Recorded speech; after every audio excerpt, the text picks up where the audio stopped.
ที่การผสมหมูเทียมของเราครั้งแรกเพราะว่าไม่เคยสมจักเธอนี้ขอโทษขออภัยที่ว่ามิตรทายเฮ้ยพี่น้องเบิ่งแต่ทำดีเพราะว่ามีผู้จับโทรศัพท์พี่น้องเขาเนาะเด็ครั้งแรกมันก็สิเป็นเก่งๆหน่อยนึงเนาะหมูตัวนี้มันขึ้นแล้วเนาะมันขึ้นตำลังหมูขอโทษที่ว่าไม่ทายให้พี่น้องเบิ่ง3 ตัว1 2 3เอาผสมเมื่อก่อนวังประมาณวันที่7ที่8เนาะขึ้น3 ตัวพร้อมกันเท่านั้นเพราะว่าเอามาพร้อมกันได้หมูรุ่นเดียวกันตัวนี้ถือว่าขึ้นช้ากว่าหมูมื้อนี้ประมาณวันที่17เนาะเลื่อนกันอยู่ประมาณอาทิตย์หนึ่งอาทิตย์ปลาย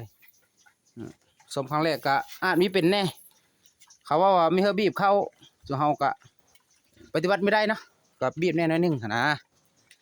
เพื่อว่าย่ามันมีติดเด้อันนี้คือเบิ่งขั้นตอนละเอียดผสมอดใจรอสำหรับเพลอที่ว่าสั่งจองลูกมันเนาะมันอ้อเห็นเป็นโตก่อนจึงมาถามซื้อเด้อพี่น้องเด้อมีถามก่อนเพราะว่ายันสวยนะงามแห่งข้อมูลไทยกลางคืนก็อาจสิมีแจ้งหน่อยนึงนี่เรียบร้อยผ่านไปยังอีรอด1มื้ออื่นเช้าทางเราสิจัดการอีตัวละ2 รอดเนาะรอด1ก็หวยหลายเงินเติบแล้วเว้ยอันตัวนี้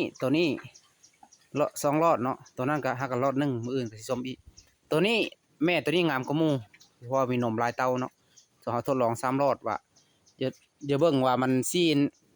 3 รอดกับ2 รอดตัวใดมันสิได้รูดกกว่ากันเนาะตัวนี้แหละสมก่อนหมู่ขึ้นก่อนหมู่ตัวนี้เพราะว่าเขาสิว่าง่ายก็คันคือคนก็กระแดะหั่นแหละเนาะมันขึ้นก้อนหั่นนะพี่น้องเฮาหมูกระแดะตัวนี้มันขึ้นก้อนประมาณที่7ตัวนั้นแหละขึ้นตำลังตัวสุดท้ายโอ้ยที่จริงกับหมูรุ่นเดียวกันแหละเนาะถ้ารอชมผลงานเบิ่งลูกมันเนาะเห็นหลายคน FC ก็ติดตามทางเฟซเฮาทาง YouTube เฮาก็ฝากกดไลค์กดแชร์นำแน่เนาะเพราะว่าเป็นความรู้ใหม่ๆเฮ้อเกษตรกรหลายคนที่ว่าจะเลี้ยงน้องเฮาเนาะเลี้ยงได้เนาะอันนี้ก็ท้ายค่ำๆแน่ก็ไม่ว่ากันเด้อพี่น้องเด้อหมูดื้อแห้งพี่น้องเฮาจากประสบการณ์ที่เฮาเลี้ยงด้วยตัวเองมาก็ปัญหามันก็คือ1มาเวลามันขึ้นแล้วมันคบก๊อกน้ำจนฮักเด้อสิเบิ่งตัวอย่างตัวนี้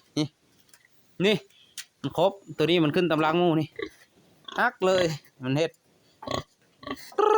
เนาะเป็นซาดแซงเนาะสำหรับคลิปนี้ก็ถือว่าขอบใจหลายๆเนาะ FC ที่ว่าในการกดไลค์กดแชร์ติดตามทางเฟซเฮาคลิปหน้าสิมาถ่ายให้เบิ่งพุ่นแหละบ้านมันอ้อลูกพุ่นแหละเด้อพี่น้องขอบใจหลายๆ